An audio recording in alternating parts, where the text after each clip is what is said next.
In the traditional motion picture story, the villains are usually defeated. The ending is a happy one. I can make no such promise for the picture you're about to watch. The story isn't over. You and the audience are part of the conflict. More human beings were slaughtered in the 20th century than in all previous centuries combined.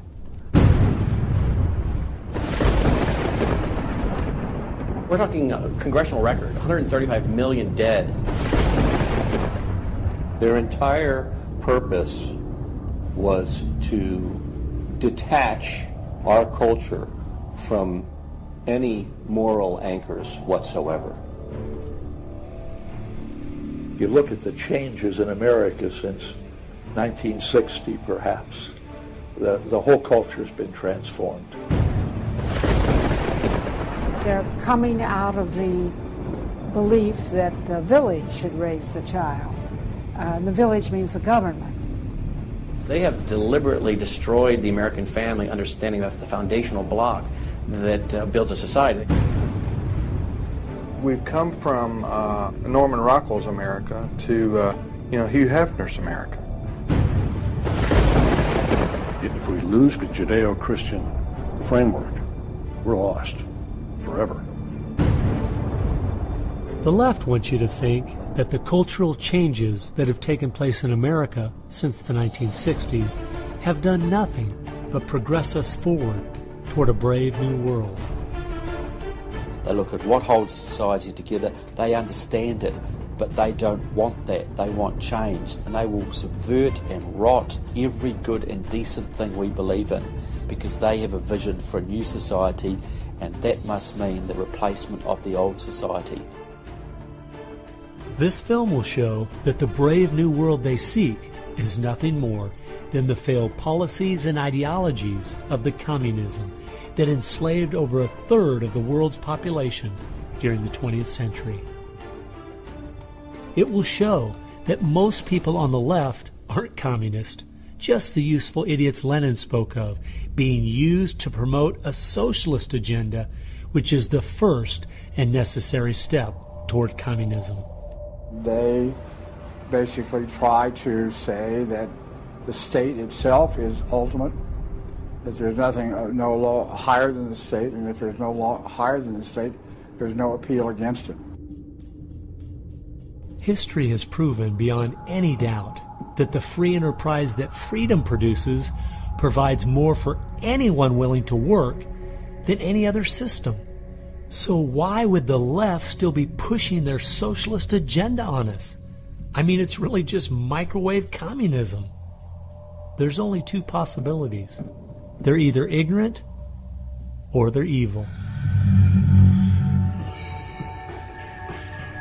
From my investigation over the last 2 years into what has caused America's drastic decline, I'm sorry to say the left won't be able to use the ignorant card.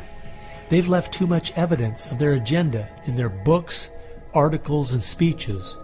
No, America has an enemy that is getting very close to accomplishing its plan of destroying the greatest country in all world history. Once people figure it out, they're going to do what people everywhere do. They're going to start protesting, and they're going to start revolting. And when that happens, that's when the powers that be feel threatened, and they use the power that they have.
This story really begins for me back in the summer of 1992.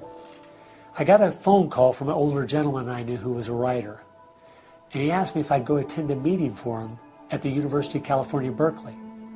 He told me that the Communist Party USA had recently split over differences of how to best take America down. Some were wanting to still work toward a violent revolution, while others were wanting to focus their efforts on using public policy to subvert America from the inside. He was curious what they had to say. I mean, after all, the Berlin Wall had just come down, the Soviet Union had dissolved, and the whole world was saying communism is dead. So why were they meeting, and what were they up to? I was in graduate school at the time, and the whole idea of slipping in undercover into a communist meeting sounded pretty neat, so I decided to go. The first surprise I had was when I walked into the auditorium. I was expecting it to be filled with college radicals, but instead it was 50, 60, and 70-year-olds, grandparents, professionally dressed with briefcases, and I realized this might be a little more serious than I thought. As the weekend unfolded, I listened carefully as they outlined their plan and agenda, and how they were going to infiltrate the institutions of America to influence us in the direction they wanted us to go. To destroy our families, they wanted to promote cohabitation instead of marriage. They wanted to try to get children away into government programs at the earliest age possible. And they also said they'd like to get behind the feminist movement because they felt it had been very successful in making women discontent with marriage and motherhood. To destroy business, they wanted to get behind the environmental movement. And in 1992, the environmental movement was very modest, but they thought it was the only vehicle capable of creating enough regulation and red tape to discourage business growth. And finally, to destroy our culture of religion and morality, they said, if we can get Americans to accept homosexuality, they thought it would begin to extinguish our traditional moral values Americans held. I remember thinking at the time, this plan doesn't seem very realistic. It's not something I'll need to worry about in my lifetime. It was 15 years later, I was appointed by the governor to be a state representative in the legislature. I'd only lived in my district for 2 years, so I thought it'd be a good idea if I wrote a monthly letter to the editor. Each month I wrote on a different topic. In January 2008, as I was contemplating what to write my letter on, I thought back to the meeting in 1992, and I thought of the goals they'd outlined and where America was today, and I couldn't believe how successful they had been. Our families were totally disintegrating. The environmental movement had become the most powerful force for destroying our free markets, and hate crimes legislation was being considered in Washington, D.C. that made it a crime to even say anything against the homosexual movement. I realized people needed to know what was going on. After I wrote this letter, within days, people were protesting at the Capitol. It was a feature story on the evening news. Controversial comments have state legislators buzzing tonight. After a freshman lawmaker alleges the communist agenda has infiltrated mainstream America. It's the big story, live at 6. And over 40 letters to the editor had been printed in response to what I'd said.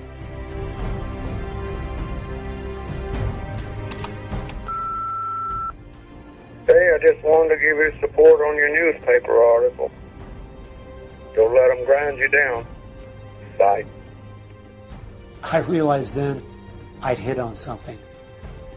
One of the letters written in my defense stated that a book from 1958 had outlined a similar agenda. And this got my attention. The book was The Naked Communist by Cleon Skousen, who had been a former FBI agent. And inside the book it documented 45 current communist goals from 1958. And as I slowly read through the list, seeing how specific their agenda had been to subvert us on the inside, I couldn't believe it.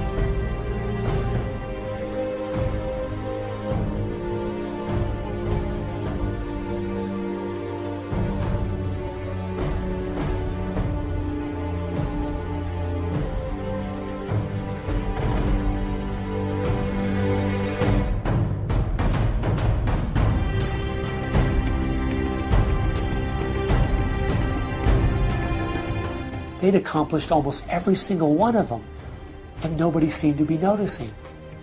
For at least the last 50 years, they'd been working actively behind the scenes, in the shadows, trying to move our people and our culture in a direction that was designed to destroy us.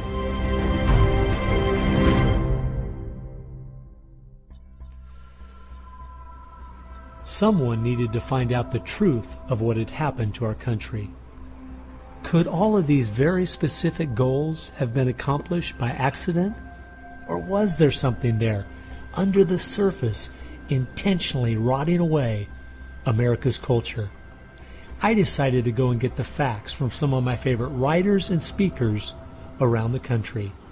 These are a few of the questions I asked them.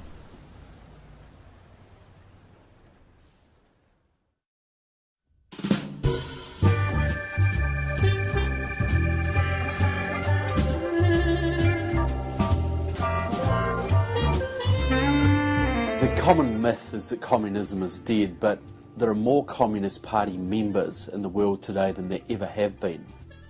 One of the things the communists are doing worldwide is not using that name. And so what we have is people with some of the same ideas masquerading in the United States under a variety of names.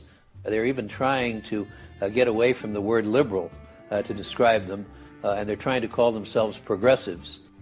If you go to the American Communist Party website, all of the programs and policies they support are progressive. So progressives are anything from a hardcore liberal to a communist to a socialist. They all call themselves progressives, and they all have broadly the same values and work together. J. Edgar Hoover is called the masters of deceit. And a good magician raves one hand in the air while he's doing his dirty work with the other hand.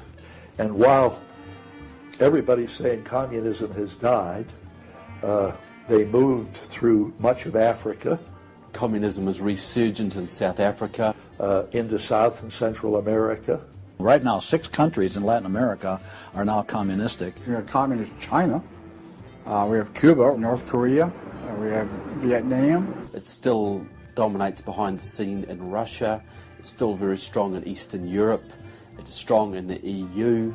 It is strong in virtually every country in the world.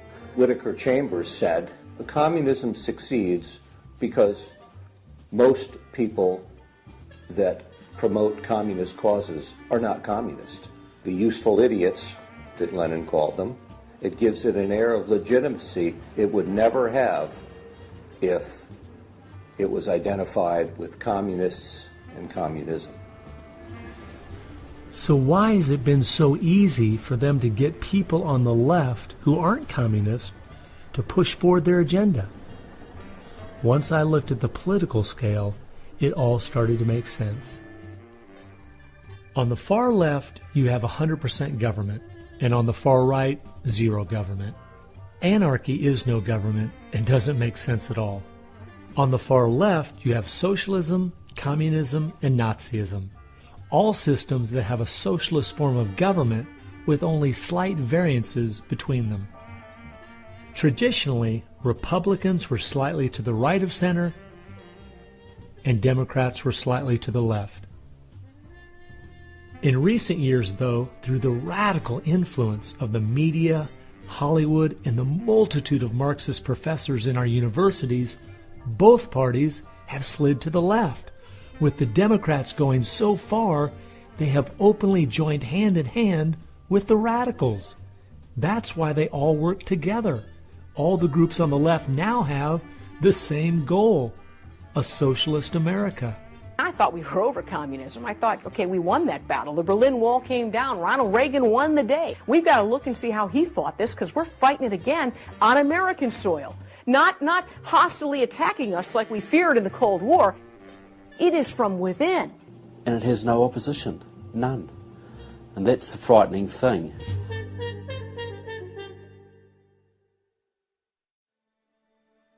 I think it's pretty clear to see communism isn't dead. They now disguise it by calling it different names, but the ideas behind it are alive and well. Almost 1.5 billion people still live in openly communistic countries. But unfortunately, most of us in America who are under the age of 50 have no idea what communism means to the people who live under it. So my next question was, what's so bad about communism? Communism is so evil. It's a completely tyrannical system. The whole history of communism is one of mass murder. Tens of millions of people brutally murdered by the communists. The mass murder of more people in times of peace in all the wars of history combined. Each of those countries where they have taken control, millions have been murdered.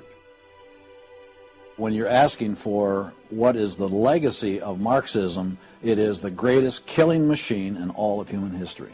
We're talking congressional record, 135 million dead due to communism. I think the real number is probably, when you add in abortions, over 500 million. The rulers lived rather well, and at the same time you had all kinds of people who were enslaved, put in prison, oppressed, so you had really the opposite of what they claimed was going to be the result of their revolutionary activities. You would think that if the 20th century was the most murderous of centuries, everyone would say, let's find out why.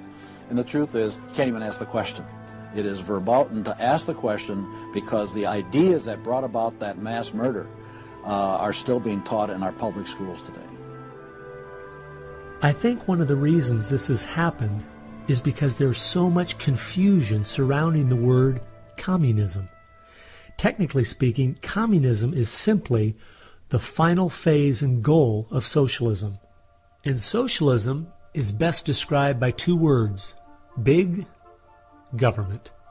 Government controls almost everything, and they use this power to take things by force from one person and give it to another.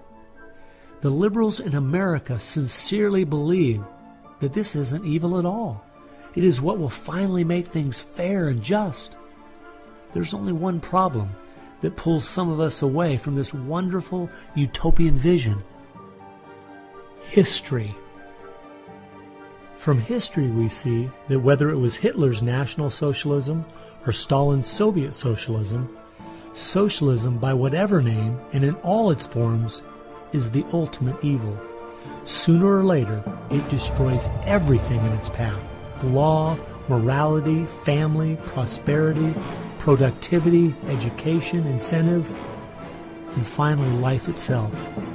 The problem with socialism is that it creates the conditions for a Stalin or a Hitler to come to power.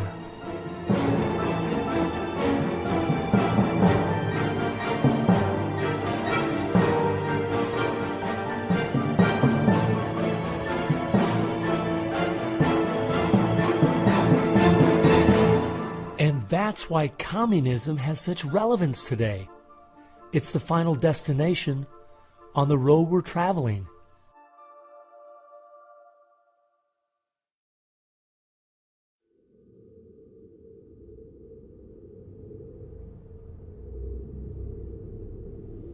Friedrich Nietzsche tried to convince the world that God was dead. Charles Darwin tried to prove that humans are simply part of the animal kingdom. And Karl Marx realized that the philosophies of Nietzsche and Darwin would legitimize his own philosophy of communism. He knew their ideas would justify the brutality and slaughter that would be necessary to implement communism worldwide.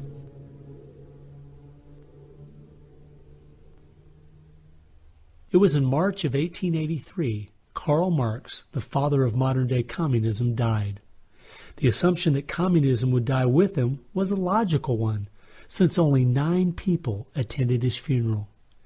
In October of that same year in London, England, a group was forming called the Fabian Socialist Society. The Fabian Socialists decided that they were going to socialize the world incrementally. They called it socialism by evolution instead of Marxist socialism by revolution. It always worked in tandem with the communists. Some Fabians were also communists. There was a bit of interchange of membership. The Fabian socialists are slowly but surely bringing about the socialization of the world. Europe is pretty well done. They are now working in Latin America. Latin America is not just socialistic in many countries. They're all already Marxist. You have hardcore Marxists in Venezuela, in Nicaragua. El Salvador just went communistic, and of course Fidel is sitting right there laughing at this whole thing. And we haven't even figured this thing out yet. We don't even know there's a red plague coming up to meet us. We think that we're just going to watch the cartoons on Saturday morning and everything will be fine. They had a lot to do with bad stuff happening. There are two things I found that gave me a good idea where the Fabians were really coming from. First of all, their symbol was a wolf in sheep's clothing. And secondly, George Bernard Shaw, who was a leader in the Fabians for almost 50 years, said, quote, "I am a communist, but not a member of the Communist Party. Stalin is a first-rate Fabian. I am one of the founders of Fabianism, and as such, very friendly to Russia," unquote. Fabians eventually beget the Students for a Democratic Society, which beget the Weather Underground, which beget basically the social changes that have happened in America in the last 40 years. Many of the SDS members from the 1960s still have an incredible influence on the direction our country is heading. One is the Reverend Jim Wallace, who was president of SDS when he was a student at Michigan State University. And yet today, he is the spiritual advisor to the President of the United States. They've been friends for many years. They go back to Chicago and the Chicago politics crowd. And during the Vietnam War, he was rooting for the Viet Cong to beat the United States Army. And when they did, he just couldn't believe it. He said it was one of the happiest days in his life. And another leader in the Students for a Democratic Society and founder of the Weather Underground is William Ayers, who has been a longtime friend and neighbor of President Obama. It came out in 2009 that Obama's book, Dreams from My Father, was even written by Ayers. So the influence from the Fabian Socialist Society goes right into the White House.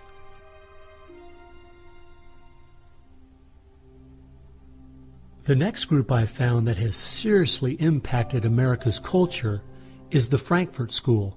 The Frankfurt School was a sort of an outpost in America of European socialism. Willy Munzenberg, with a few other Bolsheviks, founded the Frankfurt School. The two leading members are Herbert Marcuse and Franz Neumann. Franz Neumann was, in fact, a Soviet agent.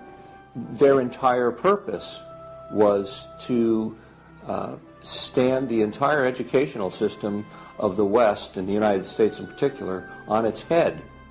Bertrand Russell, who worked with the Frankfurt School, said, "By using psychological techniques to teach the children, we will be able to produce, quote, an unshakable conviction that snow is black," unquote.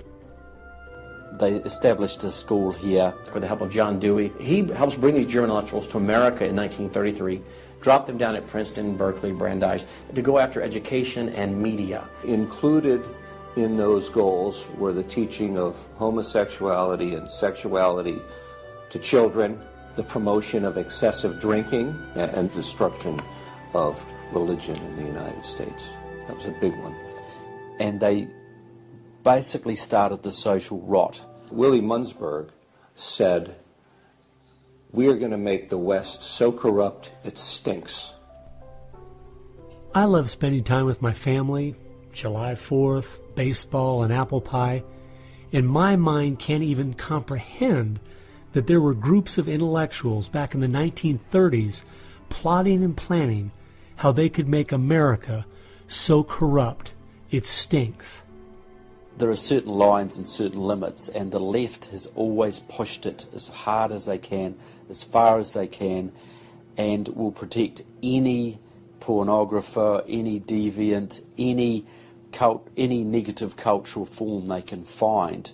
basically to degrade the culture. And that goes right along with the feminism of today, which was part of the Frankfurt School's desire to destroy a patriarchal society for a matriarchal society. In other words, remove the father as the loving provider, discipliner, discipler, leader of his home, where you instill virtues and integrity and modesty. That's been broken down on purpose because they knew if they could destroy the family, they could destroy a nation. And instead of having a father who leads and disciples and protects the home and provides for the family, the government steps in as a nanny state.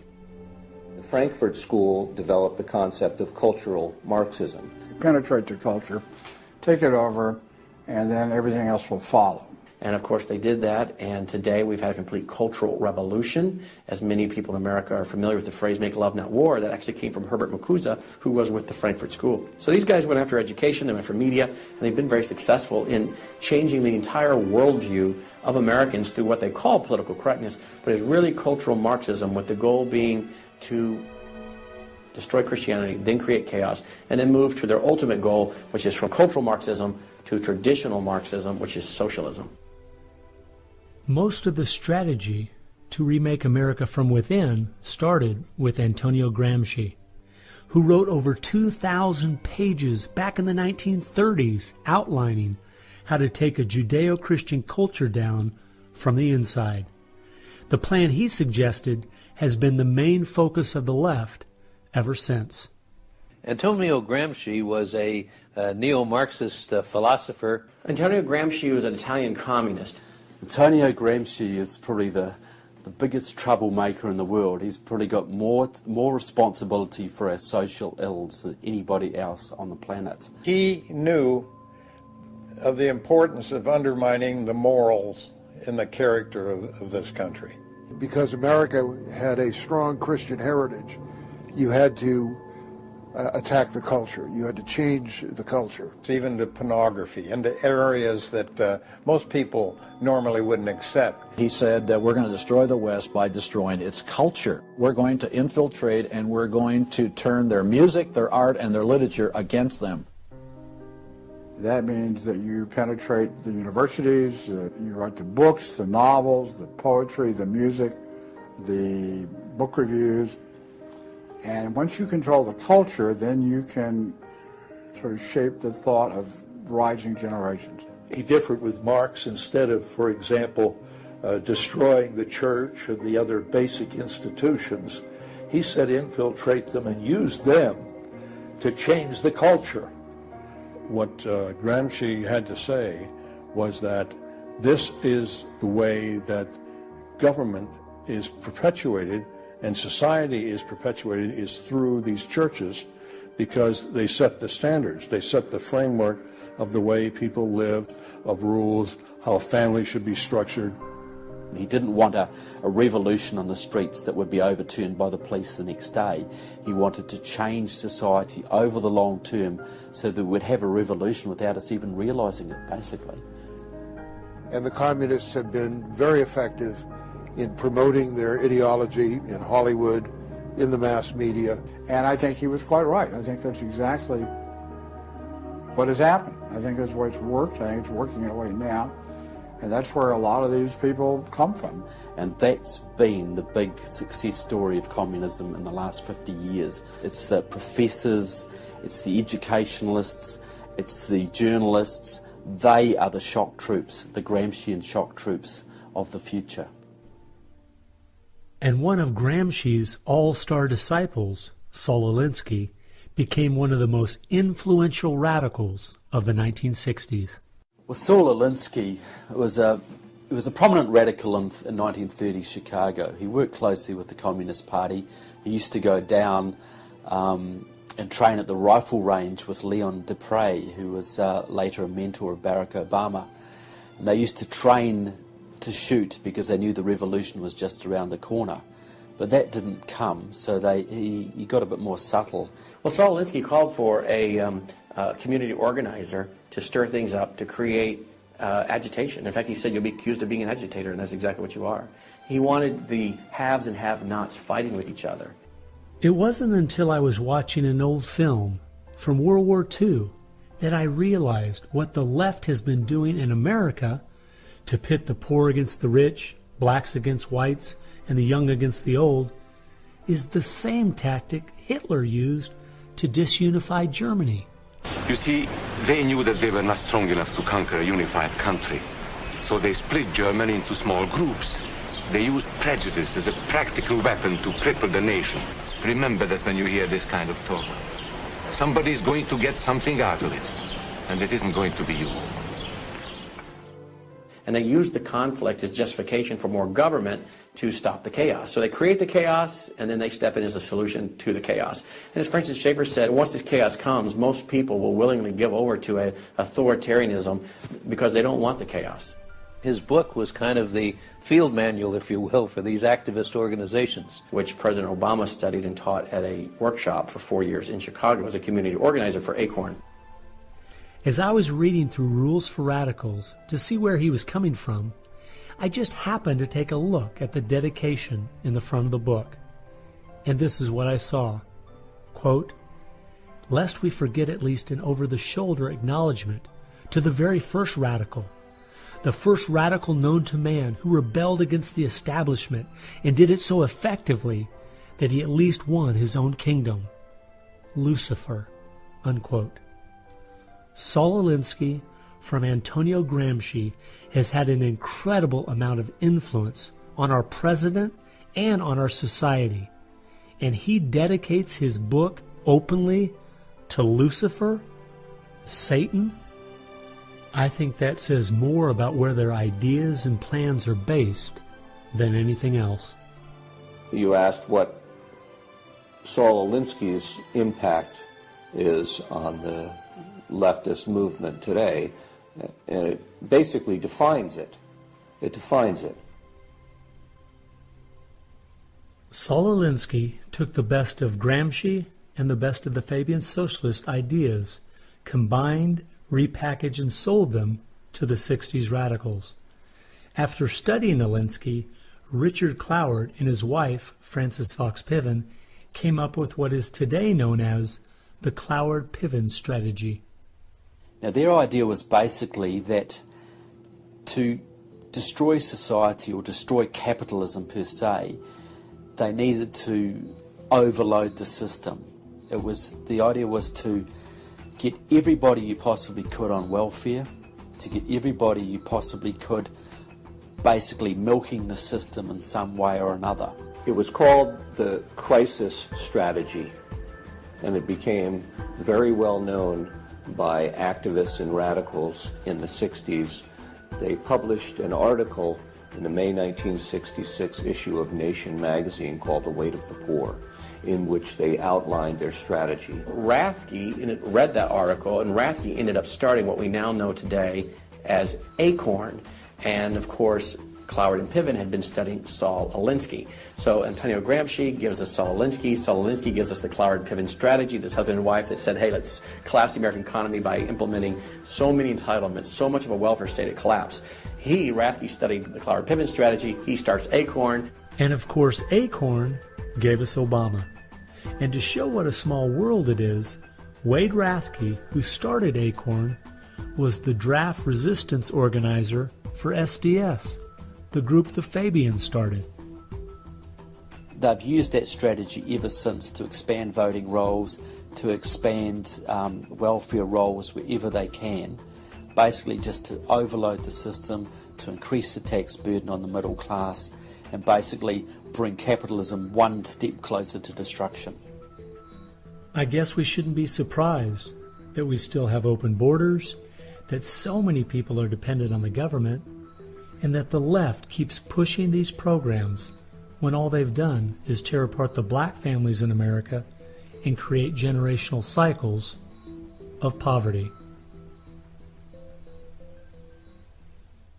The last group that has worked alongside the Fabians and the Frankfurt School using Gramsci's approach is the Communist Party USA.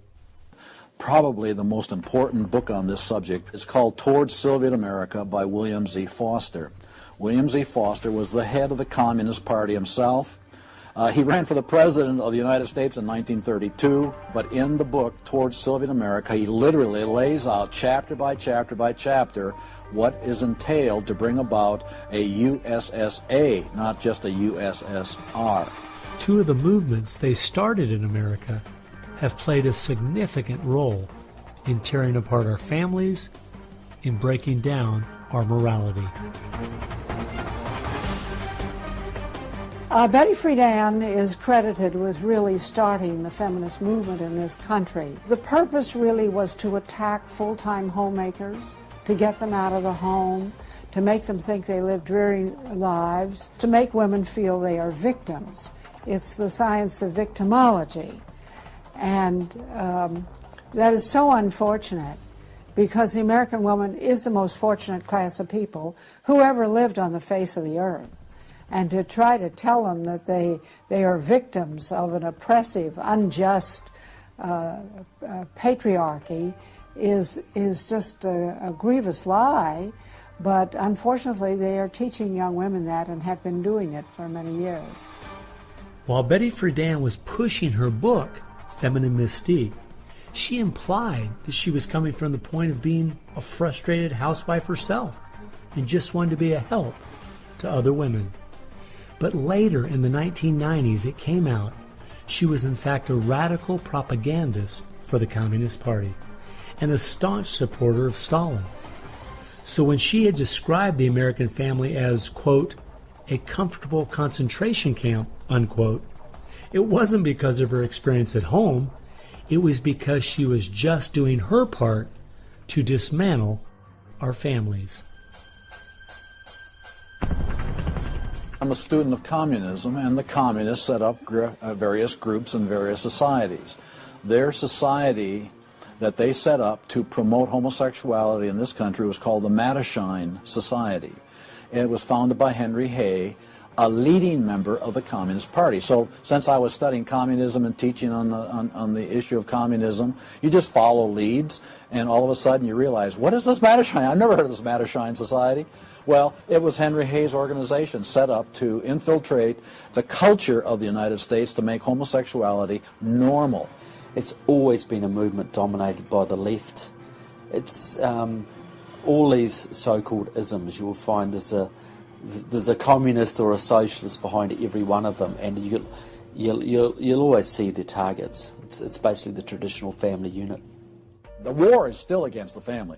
If you go back to the Communist Manifesto and read Karl Marx carefully, the war is against what they called the bourgeois family, which was really the biblical family, father, mother, and child. They want to plow through marriage. They want to change the very definition and meaning of marriage, because their open door to engineering society in this utopian way is blocked by the very values of our Christian civilization that's taught through marriage.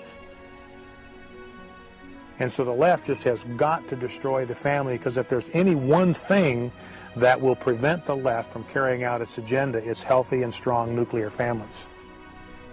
And so from the Fabian Socialist Society to the Frankfurt School to Antonio Gramsci and the Communist Party USA, from these four you will find connections to almost every left-leaning person and organization in America.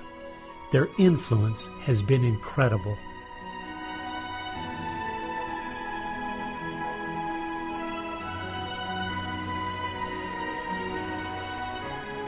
It was in the 1960s all the groups on the left seemed to realize Antonio Gramsci was right.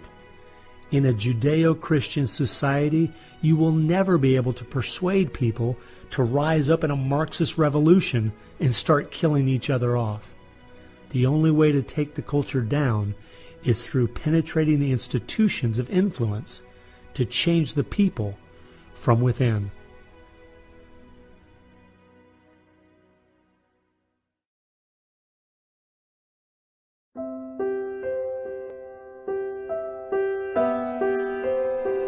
I guess the biggest surprise I had while studying these four groups was seeing that a large part of their agenda was trying to make us an immoral people. The communists knew in the 1930s and since that time, and the leftists know today, that if you can break down the cultural traditions, the basic rules of morality, then it's much easier to move people in different directions that are counter to the good of society. They recognize that it's all part of the same fabric. Their ideologies all work together to break down families, to break down the sanctity of human life, the value of human life, to break down the idea that there is a God that we are accountable to. They essentially are validating the Judeo-Christian worldview by the very things they attack. Because in their effort to destroy our culture, they know that they have to go after the very things that the Judeo-Christian tradition honors and values.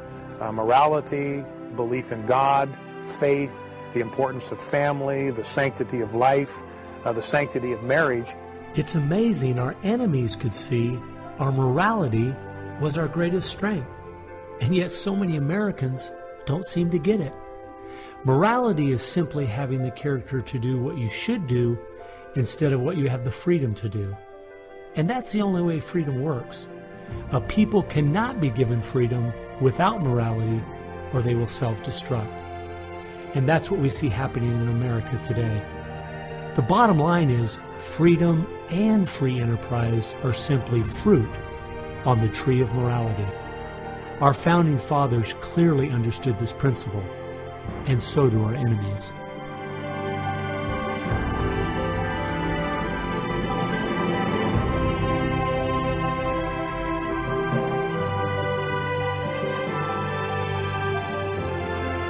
There is an important fact we need to face. If we had Ronald Reagan as president, low taxes, and a strong national defense, the ship certainly wouldn't be sinking as fast as it is now, but it would still be sinking. A booming economy doesn't take care of the major problems we face. 50% of all marriages end in divorce. 40% of all children born out of wedlock. Over 3,000 women a day aborting their babies. 19 million new cases each year of sexually transmitted diseases. Schools that teach the children everything is relative. There is no right or wrong. And the list goes on and on. I recently read in our local paper that over the last 12 months, almost 7% of all high school students in my state tried to commit suicide. Our society is falling apart, whether we want to admit it or not.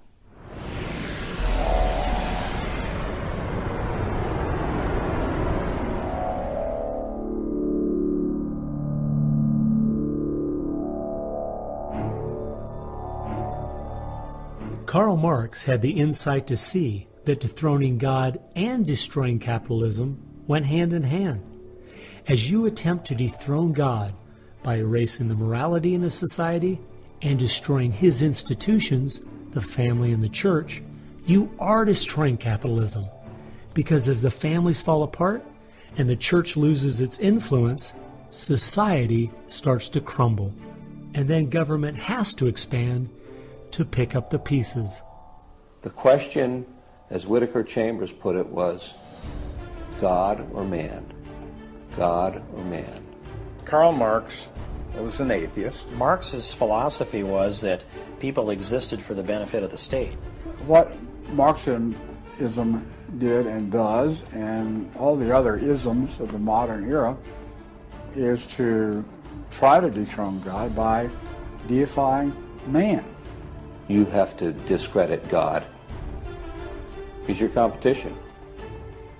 The 20th century ushered in several ideologies that sought to devalue God and elevate man. Communism, relativism, humanism, they all deny that there's a God, and they claim that by doing so they're really elevating man. But if you look at how each of those philosophies end up working out in real life, there are always some classes of human beings that don't deserve the same value or rights as anyone else. To turn it around, to believe in freedom, the way we have been raised, you have to believe that there's something precious about every human person. And of course that's from the Bible. Imago Dei, we are all created in the image of God. Therefore, every human being is entitled to respect and dignity and freedom, and that is distinctive to biblical religion. You don't find anywhere else. Almost all the ideas that have made America such a unique and great country our founding fathers got straight out of the Bible. I guess that's why the left only has a problem with one religion, biblical Christianity. They never complain about separation of church and state when it comes to Islam, Buddhism, Hinduism, or any of the other religions. In fact, a couple years ago, the Dalai Lama came to my town, and during the school day, at taxpayers' expense, thousands of our local school children were bussed in to hear him talk. I wonder if they would ever do that for someone like Billy Graham. No, they must destroy the Bible's influence in America so they can step in with big government in its place. It's an age-old question. Are we going to believe in God, or are we going to play God ourselves? Essentially, for the left, the choice that they see very clearly is people are going to depend upon God or they are going to depend upon government. They want people to depend upon government, so they have to destroy faith in God. At its core, it's a rebellion against God and God's laws. And that's what the battle is about. That's what the assault is on. That's why Christianity is a target. And that's why we saw the gulags in the Soviet Union. We saw the concentration camps in Nazi Germany. And all the ideologies that elevate man end up devaluing certain human beings.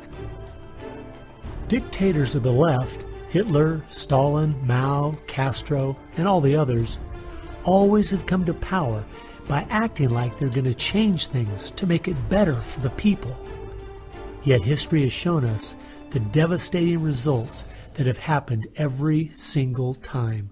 There is no example in history of big government that didn't abuse its power over the people.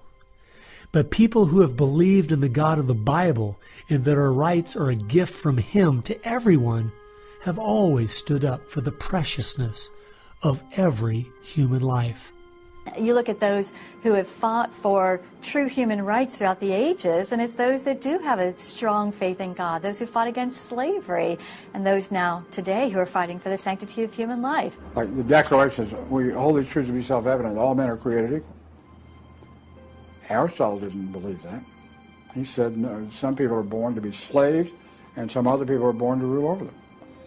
And the reason that you and I know different, and it's not because we're smarter than Aristotle, he was a smart man. But we have something he didn't have. We have the Bible. And so, therefore, that's where we get these ideas. And from pagan antiquity or neo-paganism or all the modernisms, you get the opposite. After studying this topic for the last 2 years and reading literally hundreds of their books and articles and speeches, I've come to the conclusion, whether the left knows it or not, their plans and goals can all be summed up very simply. They are at war with God. A people that are moral and believe their rights come from God would not only never want what they're selling, but would also never need it. And they know that.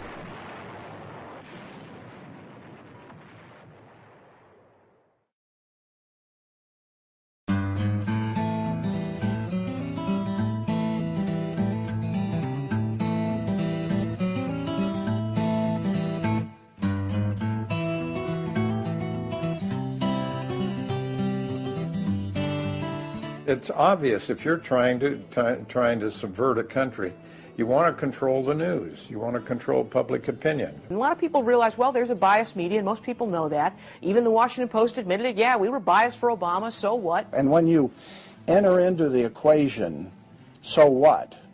That means the biases, the opinions of the reporters enter into what is news. They decide whether you have a right to know.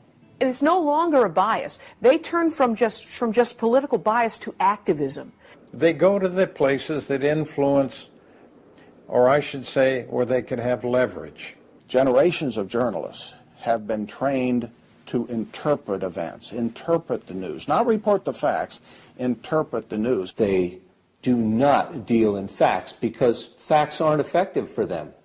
They have very few facts on their side. They've gone into and penetrated these major areas to where they can influence it in the direction they want to go. We've seen a massive shift away from old-fashioned objective news reporting to what he called interpretive reporting, what others call advocacy journalism.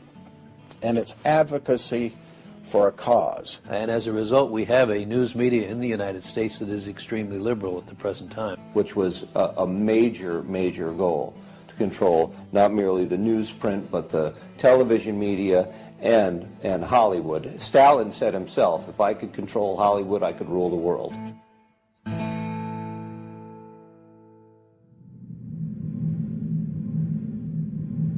Children are always the first targets of anybody trying to bring down a system.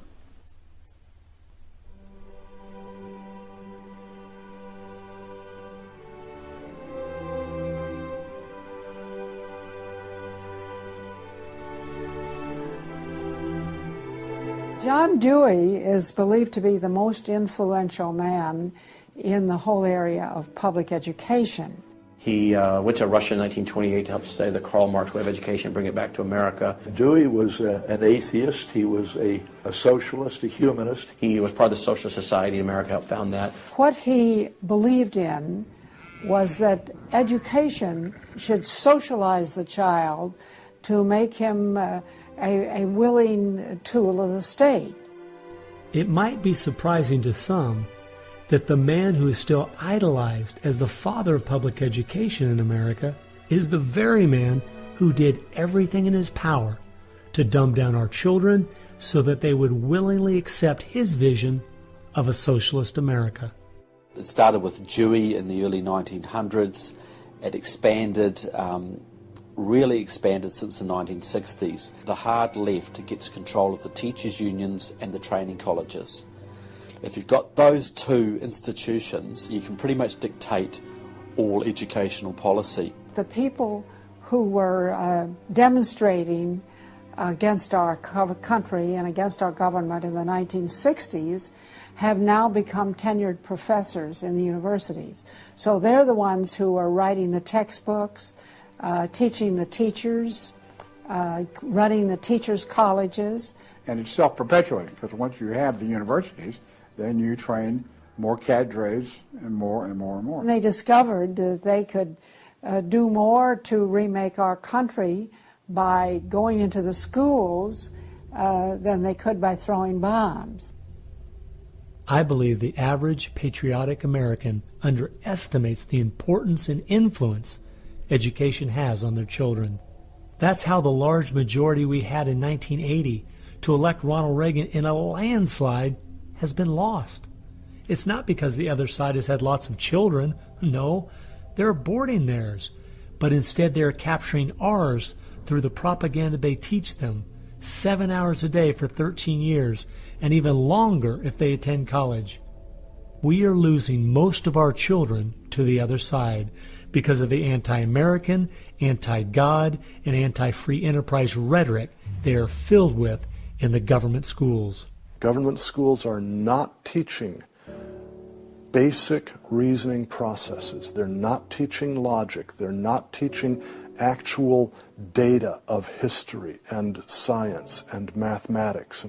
And if your education is rather limited, then you're inclined to believe that government can be the solution to your problems. When you look at the desks in the schoolroom, you'll find 4 together, or maybe a table, they sit around a table. Independent desks are very rare in most classrooms because they don't want to promote the self-sufficiency, independence mindset. You go back to William Z. Foster in his book, Towards Soviet America, you will see how he has a whole chapter there on how we have to supplant education in this country and ultimately force every student to attend public school. That's the other thing. I hope the homeschoolers catch on to this. The homeschoolers and the Christian day school movement are going to have some very rough times ahead of them because the public school crowd cannot afford to have any competition. And they're being given plenty of competition by the homeschoolers right now. You see the effects of that in lowered educational standards. There's no more studying of the classics or studying of the civics or how the US Constitution was formed. It's all progressive education. It's all based on the identity politics, the isms, the current trend, the isms, environmentalism, racism. They're training them for the collective, and a collective mindset and a dependency mindset.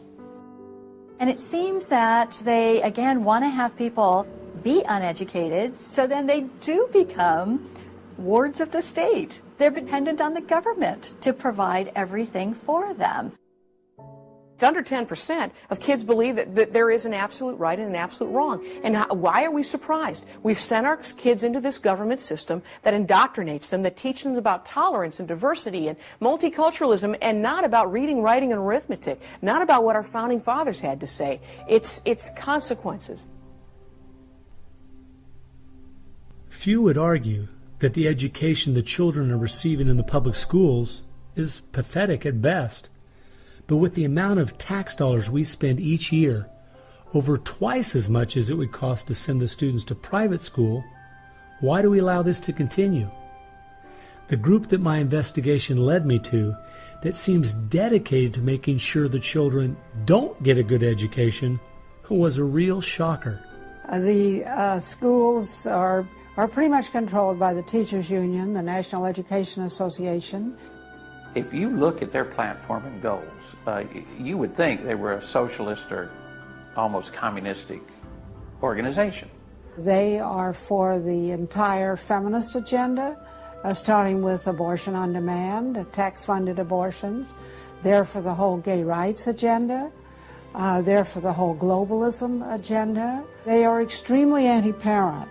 It is an effort to get the children to abandon the values of their parents. National Education Association has no patience, tolerance, or use for traditional teachers. They're looking for people who want to be agents of change. They want to throw out all the lessons of history, and really it's an attempt to then impose their own views and ideas onto people, get them to act as activists. If you control those institutions, then you can control everything else.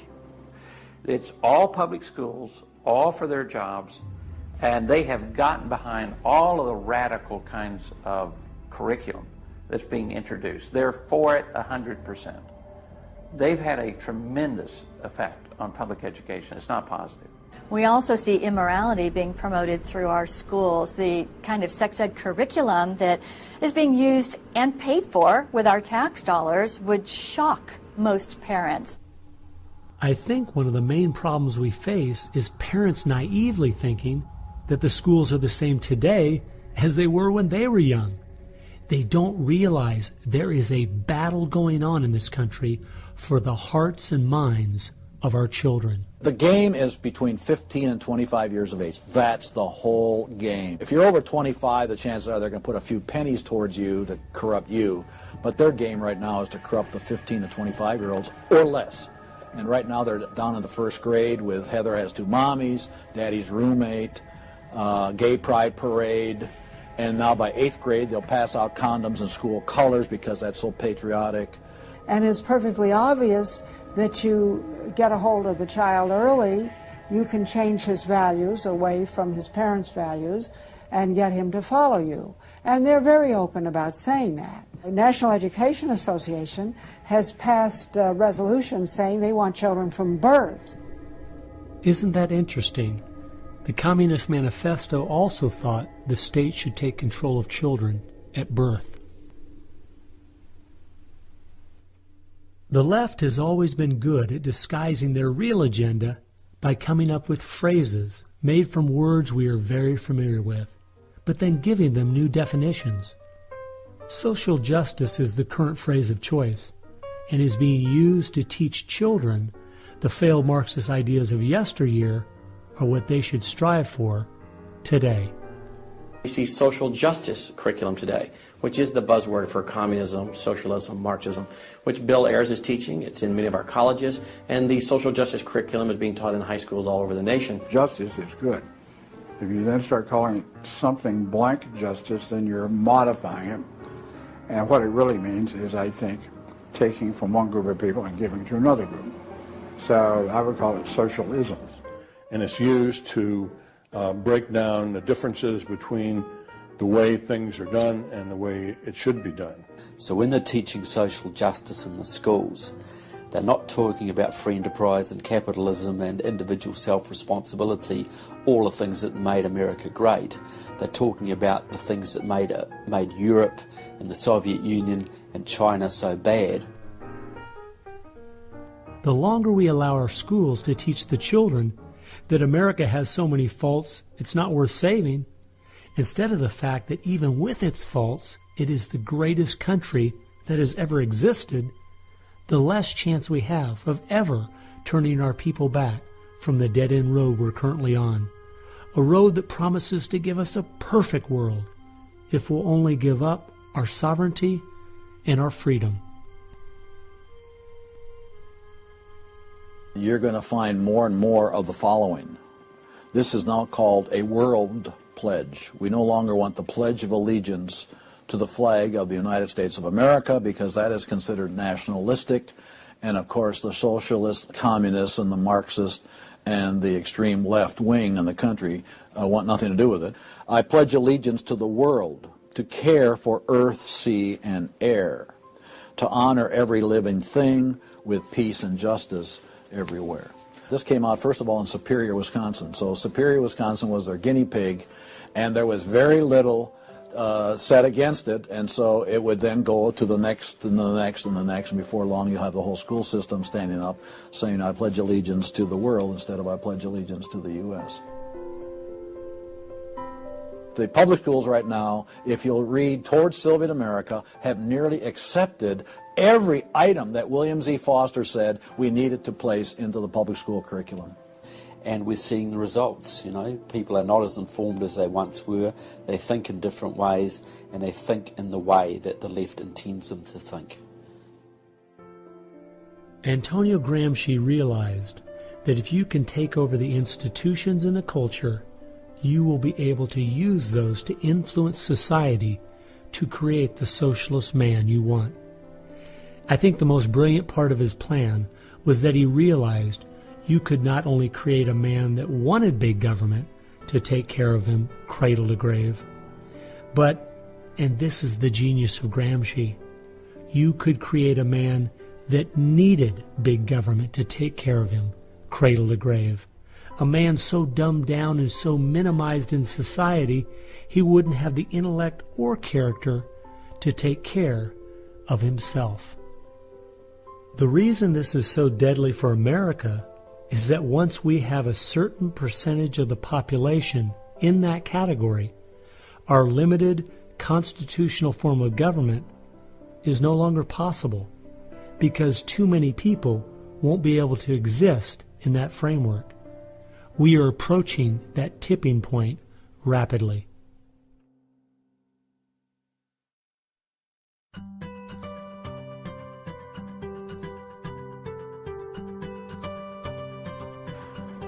If you can persuade people that government should be in control of the distribution and use of energy, you can persuade them, or rather, you have persuaded them of the necessary and sufficient condition for government control of the most intimate aspects of our lives. One of the main thrusts of socialism these days is obviously through the environmental movement. You know, one hates to pick on Al Gore too quickly and easily, but I read the whole of his book, Earth in the Balance, Ecology and the Human Spirit, back in 1992 when it was first published.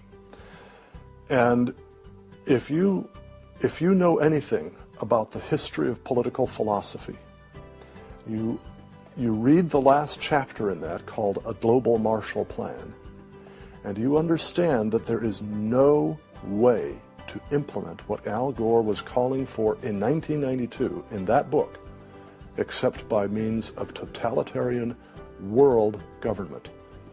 Patrick Moore, who was a co-founder of Greenpeace, and he was a very dedicated environmentalist, quit Greenpeace when he realized that it had been captured by radical leftists who were intent on using the environmental movement as a vehicle to destroy capitalism. How many factories work when there's a power outage? None.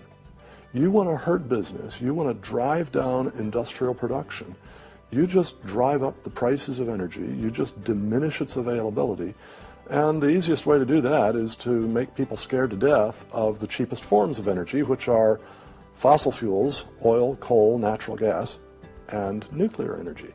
They had already made people afraid of nuclear because of irrational fears of nuclear reactor meltdowns, which were physically impossible anyway. But then they had to figure out a way to make them afraid of fossil fuels. Well, the way to do that was to say they're going to cause catastrophic global warming. So I used to think this was just one great big distraction. If they want to put their energies toward the environment, but now I see that this is now being turned around and used as a tool to further a socialist agenda. Charles Rubin, a political scientist who wrote the book The Green Crusade, has told this story extremely well. Environment comes from a French word meaning surroundings. Well, now, what is surroundings? Everything around you, right? And so, as Rubin points out, environmentalism is literally everythingism. And so, if you were a socialist committed ideologically to the notion of government having control of everything about our lives, and you saw that you were losing the contest in terms of the creation of wealth and its distribution to capitalism, you had to find some other basis on which to promote your vision of government and to pursue its implementation. Environmentalism, or everythingism, was the perfect card. In December of 2009, when the ClimateGate scandal broke open and it became public that even the leaders of the movement knew the whole global warming idea was a farce, it wasn't them just having bad data, we as Americans knew once and for all that this movement was simply part of their agenda. It's my guess that regardless of the evidence that comes out against them, they will not let this tool they have waited the last 100 years for go to waste. A tool that gives them the absolute power and control they want, but allows them to get it under the guise of saving the planet.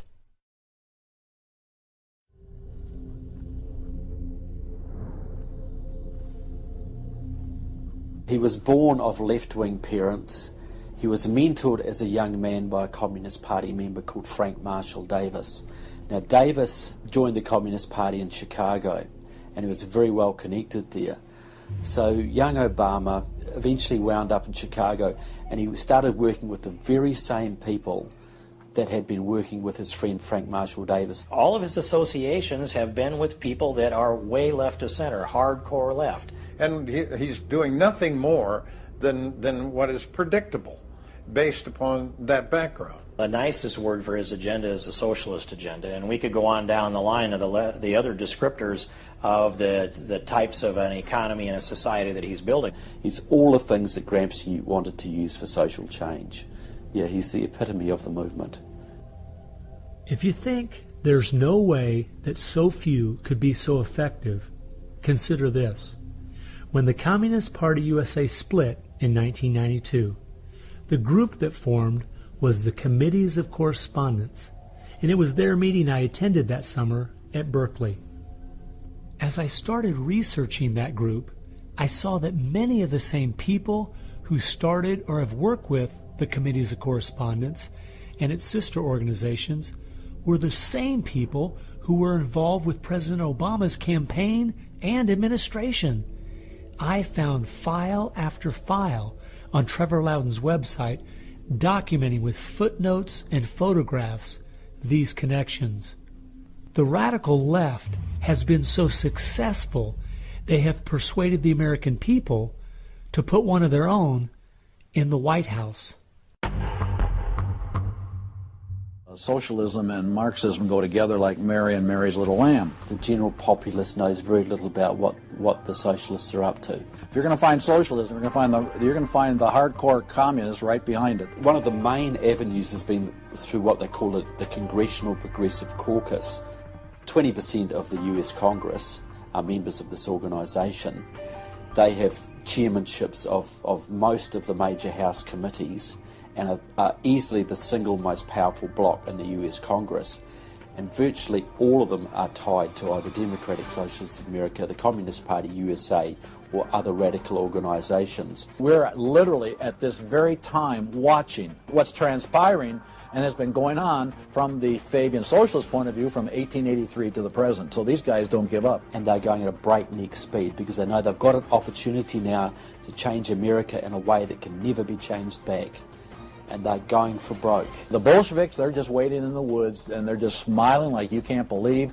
You just read the Communist Party USA blog and they just can't believe their good fortune. Every time they turn around, they just can't believe this is happening. They're like me. I'm a Christian conservative and I can't believe they've been so successful in doing this.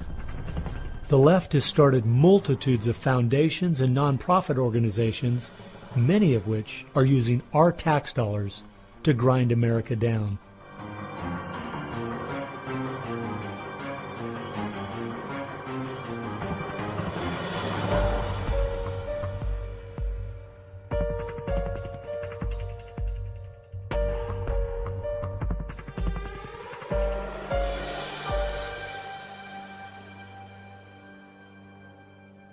They use all kinds of patriotic words to masquerade an extreme leftist orientation, which, if anything, would enslave the people in the same kinds of things with the same kind of ultimate results as communism had. The communists will let the socialists go so far, and then ultimately the communists really turn on their fellow socialists and they wipe them out too. And their attitude, I think, is really probably pretty close. They figure, look, if these socialists betrayed their own country, the chances are, once we get in power, they'll betray us too. So they'll figure, let's just rub them out right now. And at a given point, you'll see in the history of communism that they've been very effective in rubbing out their fellow socialists who brought about their socialism before the Bolsheviks and the hardcore communists with a capital C took them over. One thing we do really have to recognize is this is a domestic enemy. This is not just people with different ideas. These are not just nice folks who have funny, silly ideas that they will eventually figure out are just not very mature.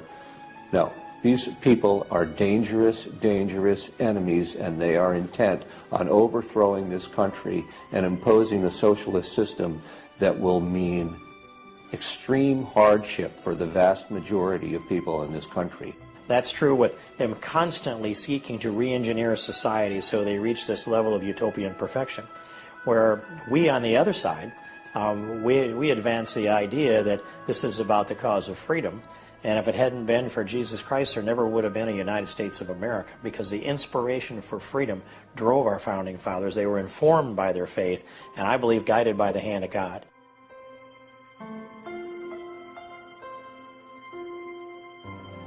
No. No. Perhaps treacherously close. It is never over until it's over. When the fat lady sings, isn't that the slogan? And when the fat lady sings, it's over. Now, she might be clearing her throat. We saw the great country of Germany in the 1920s brought to its knees. Hitler came into power and destroyed the country. We see countries like Zimbabwe in Africa, which was once a prosperous breadbasket, now just wrecked. Argentina was destroyed by the socialist Perón in the 50s. It was one of the richest countries in the world. So, no, we're not at the point of no return, but it's getting pretty late in the day. There's no time to be casual, that's for sure. We've spent too many years thinking, because we have Republicans in office, or the stock market is doing well, that everything's okay. This is why the left has gained so much ground. It doesn't matter who's been in office. They've just continued pushing forward with their agenda.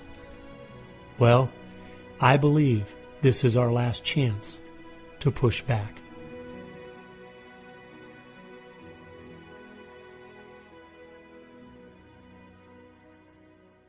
If people are looking for something to do, we have our work cut out for us. I believe one of the things that we can do that will have a profound impact in changing America is praying. Well, as soon as we get off our knees, we need to get on our feet. Become educated about what's going on in the country. Spend time reading, understand their philosophy and their goals. They have to master this documentary. They have to go over it a dozen times. It might be having a monthly movie night with family and friends, watching one of the many great documentaries out there about what is going on in our country. One of the things that I think people in the United States who believe in our country, believe in our values, can do, quite frankly, is stand up for those values, to make their views known. And there's times that you got to speak up, and you've got to call things what they are. We need to be willing to be criticized and to not be silent because of the criticism. It was Martin Luther who said, if we're faithful on all battlefronts besides, it's precisely where the battle's the hottest, then we're traitors to the cause. I like to quote by Abraham Lincoln, who said that silence makes cowards out of the best of men. And we got a lot of people that need to be speaking up right now. We have an obligation to speak the truth about the policies that are taking us 180 degrees from God's will. Expand within your church. Expand within the people you have contact. Bring them up to speed and knowledge on what's going on. We need to organize those around us by simply mobilizing the unique groups of people we are in contact with and being their source of information. We can have an extraordinary effect. Lenin said that the organized minority will beat the disorganized majority every time. Why should we be buying products from companies that are going to fund organizations that attack our values? They need to be really smart in using the mass media. They might want to blog. Using the power of YouTube and that sort of thing to educate as many people as possible. A good YouTube video can reach millions of people. And if Susan Boyle can do it, why can't we? If you do the right kinds of things on YouTube that are creative and do them frequently, you can drive a message through society, influencing millions at almost no cost. We need to be the people who graciously but consistently make contact. And express to those folks we elected what we want them to do, and what we believe in, what we think is right. And if they don't follow those things, then we need to make efforts to get them out and get other people in that will. Pick the good ones and stick to them. Don't waste your time on people who won't stand up for their country. All the others are making contact. The people who really want to honor America need to make contact. We also need to be influencing our own families. We've got to teach our own children and grandchildren the difference between truth and error, why they believe the things they do, and the true source of America's greatness. If what we're talking about is true, the most important thing we can do is protect our young, because that is where all of this is leading. They need to get that younger generation under their belt. And more parents are going to have to say, they're just going to have to sacrifice and take responsibility for their kids' education, because that's really where it starts, to impart that belief. The Southern Baptists, we're seeing that 85% of their kids, after they get out of their home, are essentially rejecting their faith, rejecting what they were taught. And of course, I think the reason for that is because their parents didn't have a lot of influence over them. I believe the public schools are the greatest cultural influence in this country. You homeschool your kids or get them in a Christian day school. If there is any way at all, homeschool your children. Homeschoolers out-test everybody. Our children need to be taught from Scripture a properly biblical worldview. That requires time. It requires effort. It requires purpose. Our minds should be the sharpest minds in the world.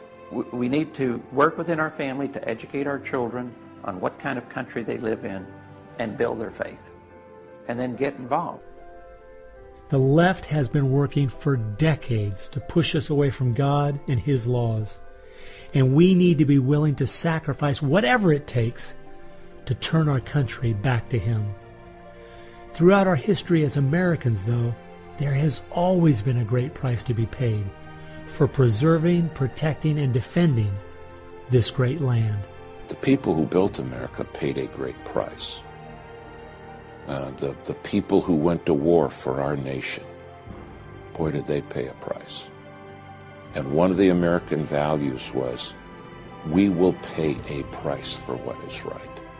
We will give of ourselves, even if it requires the giving of our lives. That was an American value. That's why it is such a heroic and honorable thing when a soldier defending us pays that price. That's like when you go to Arlington Cemetery in Washington, or the Tomb of the Unknown. You stand there and you say, this is America.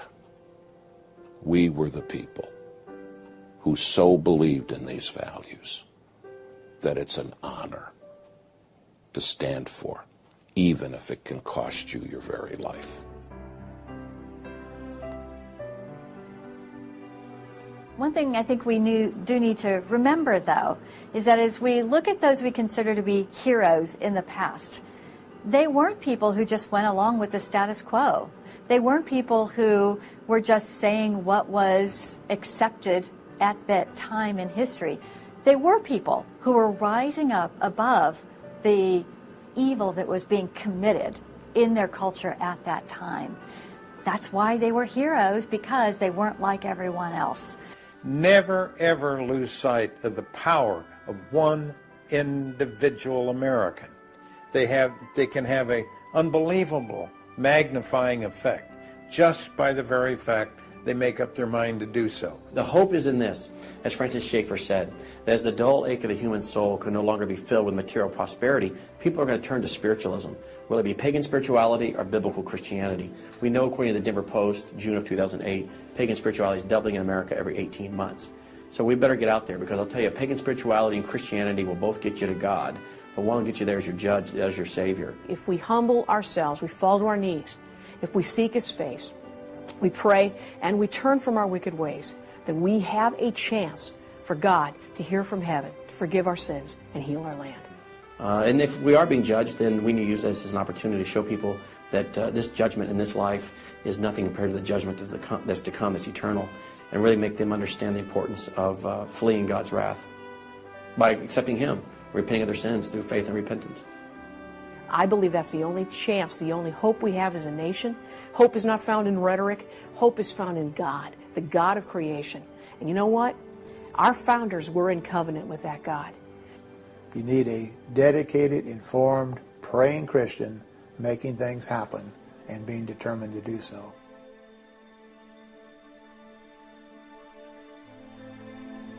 Time has only allowed me to present a fraction of what I found. The reason I called this film Agenda is because I wanted to make a clear distinction between what I was researching and all the conspiracy theories out there. The dictionary says a conspiracy is an evil plan formulated in secret by two or more persons, but an agenda is simply a list of things to be done. At every turn of my investigation, I have found agendas by people and groups of the left outlining their plan in their own words. They've been doing most of this right out in the open. Some of you might be thinking, these Marxist ideas aren't the most serious threat we face. What about militant Islam, our open borders, the national debt, or even China? Well, I agree. America is facing so many serious threats right now. But the reason I believe this is the most dire is because it's destroying us on the inside. Through the political correctness and dumbing down, it's causing us to lose our ability to call evil evil and stand against it. I fear for our country. If we go along business as usual, not informed, not aware of what's going on, then the very small minority that have a plan and are great at organizing the uninformed and misguided will make sure their plan is carried out. I hope you realize it won't just be your children and grandchildren that pay the horrific price of living in the society they're trying to create. No, it will be far worse than that. Every time a civilization goes down or a country goes down militarily or economically, somebody else fills the gap. Now, if you look around the world now, it's going to be China, which is massively arming. You've got Russia, which is becoming increasingly belligerent. You've got the radical Islamic world, which works hand in glove with the Russians and the Chinese all the time. You've got a virtually red Latin America. You've got a neutral socialist Europe. So America hasn't got a lot of friends left in the world. Now, that's just not going to affect America. That's going to affect every single remaining country in the free world. Who's going to stand up to China if America doesn't? Who's going to stand up to the Russians? Is Europe going to do it? Australia, New Zealand, Canada? Not a chance. If America, and this is the point I think Americans need to comprehend, if America goes down economically, it will go down militarily. If America goes down militarily, we all go down. The free world is finished, and it will be finished for a very, very long time.